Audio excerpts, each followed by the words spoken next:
So today I'm doing a run and a swim later with my brother. Hey! It's a beautiful day, snowing, like almost the first snow, isn't it?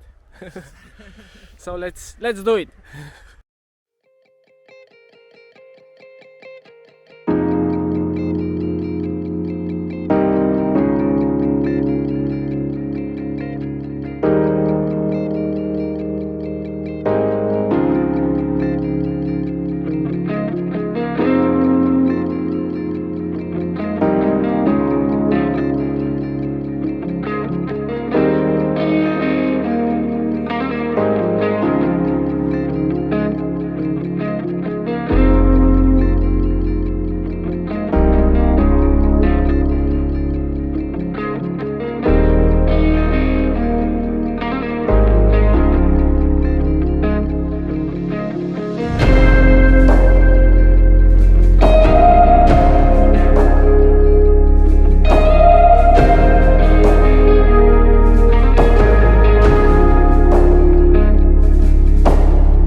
How do you feel? Fine, not cold at all, on fingers, fingertips.